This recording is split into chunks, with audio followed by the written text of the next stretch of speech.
Hey, this is Professor Homa. Welcome to part 2 of Tip Calculator. And we're just troubleshooting a little bit because we found out that we had, when the value of meal was entered in there, it was be converted to a string of whatever number we put in there. And again, let's just look at it one more time.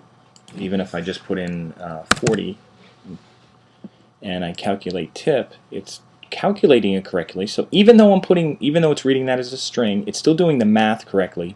It's still trying to do the math with numbers, but then it's going back to a string again, and then it's throwing the two strings together down here.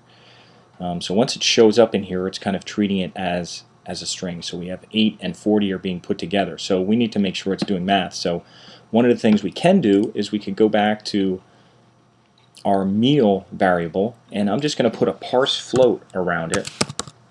And when I mean around it, I mean I'm going to put parseFloat and put the parentheses around all the other information in the statement, so that whatever gets returned here, whatever value is in there, it's going to treat it as a number when it gets multiplied here. Now when it shows up again in the field, it may show up as a string again in its final state, but for now it's going to show up as just a number. It's going to be able to do a number times a number and stay a number. And I'll put in 40 again, and I'll calculate tip, and now there's 40 and 8, and it's putting 40. It's not putting 40 and 8, it's actually adding them together. So it's actually working. Okay, now one thing I do want to do is put decimals after this one and this one. So let's see what happens here. And we could do that by using the toFixed attribute, and I could put it right after. I'm going to put toFixed, and it uses camel case, and then what you do in the parentheses is put how many digits, which we're going to use 2 since we're using money.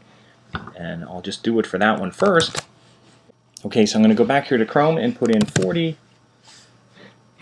And then I'll calculate tip. It's still adding up the same amount, it's just not putting the decimals in the total area. So I'll just go back and I'll see if I could just copy this part. And I'll put it here. And I'll make that be toFixed, and we'll see if this works. I'll save it. And I'll refresh it.